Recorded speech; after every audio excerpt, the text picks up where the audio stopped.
안녕하세요. 부자엄마 생존기입니다. 오늘은 경매 공부를 하고 이제 첫 입찰을 준비하시는 분들께 드리는 말씀입니다. 경매 초보가 투자 전 꼭 확인해야 되는 3가지. 참 이 말씀을 드리는 부분은 제가 아주 센 놈을 낙찰받고 해결하면서 절실히 느끼게 된 내용입니다. 이것만 지키면 크게 낭패는 없겠다 싶어 말씀드리는 저의 개인적인 생각이니 참고 용도로 한번 들어봐 주시면 감사하겠습니다. 첫째, 첫 물건은 작은 물건으로 시작하라 입니다. 여기서 작은 물건이란 소액의 투자금이 들어가는 물건, 비용이 비교적 저렴한 물건으로 시작하라는 말씀입니다. 경매 초보는 어쩔 수 없는 초보입니다. 아무래도 초보 물건만 보이고 여러모로 미숙합니다. 어떤 문제가 경험이 있는 사람에게는 아주 쉽고 아무것도 아닐지 몰라도 초보에게는 아주 어렵고 스스로 해결하기 어려운 난관에 매번 봉착하게 됩니다. 게다가 마인드까지 갖춰져 있지 않는다면 스트레스 또한 엄청 클 것이라 생각합니다.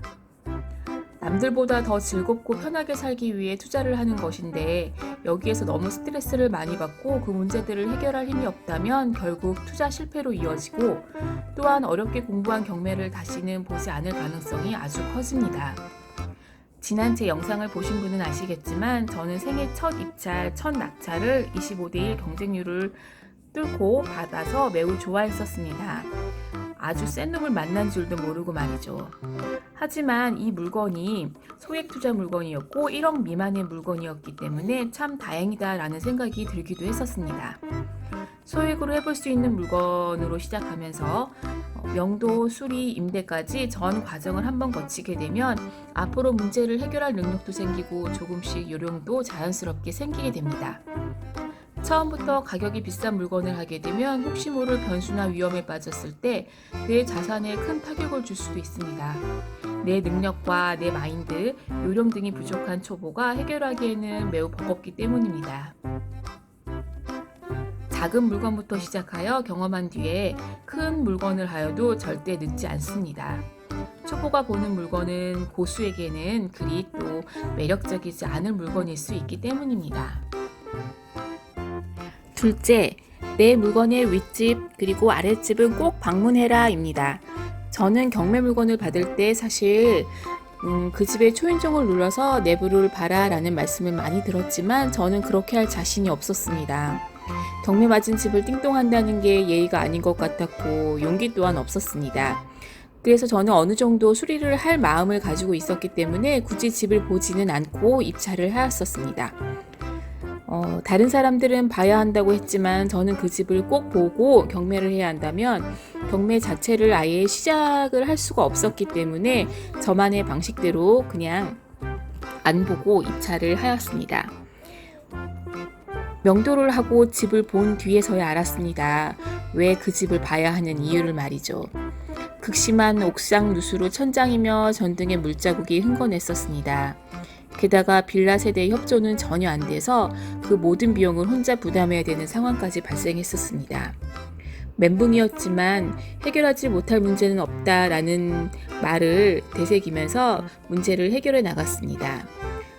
이 문제를 해결하지 못하면 다른 어떤 문제도 해결하지 못할 것이다 라는 생각으로 하나씩 해결해 나갔습니다.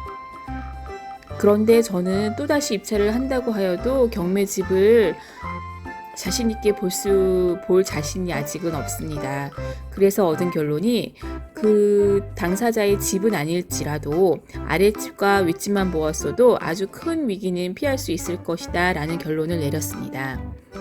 경매로 무난한 집이 대부분이라 하지만 정말 특이한 집도 있는 거고 그것이 내가 안 걸리라는 법도 없는 거고 꼭 그런 것은 나에게 찾아오더라고요. 경매집을 보는 것이 가장 좋겠지만 여러분이 만약 저처럼 그렇지 못하겠다 하신다면 꼭 윗집과 아랫집은 보셔라 입니다. 셋째, 내가 정말로 진심으로 갖고 싶은 물건인가 라고 나에게 되물어라 입니다. 경매를 공부하다 보면 주위에서 한 분씩 낙찰을 받고 또 성공 이야기를 듣다 보면 마음이 조급해지기도 합니다. 그래서 성급하게 때로 남은 물건이나 입찰을 하여 덜커덕 낙찰을 받는 경우도 많이 보았습니다. 내가 고른 이 물건이 내가 정말 갖고 싶은 물건인가? 라고 나에게 다시 되물어야 합니다. 그 대답이 예스라고 나왔다면 고 하시면 되는 거고요. 조금이라도 의심이 된다 생각이 되시면 확신이 들 때까지 다시 조사를 하셔야 합니다. 그게 아니라면 조금은 천천히 가셔도 좋습니다. 여러 발생할 수 있는 변수에 정말 갖고 싶은 물건이어야만 문제 해결이 가능하고 수익으로 연결이 될 수 있다고 생각합니다. 이제까지 경매 초보가 입찰 전 꼭 주의해야 되는 3가지에 대해서 알아보았습니다. 요약을 하자면 첫째, 작은 물건으로 시작해라. 둘째, 윗집과 아랫집은 꼭 방문해보자. 셋째, 내가 진심으로 갖고 싶은 물건인가? 입니다. 이 3가지만 잘 확인을 하신다면 큰 리스크 없이 경매 초보자도 잘 시작하실 수 있을 거라 생각합니다. 여러분의 성공적인 투자를 응원합니다. 감사합니다.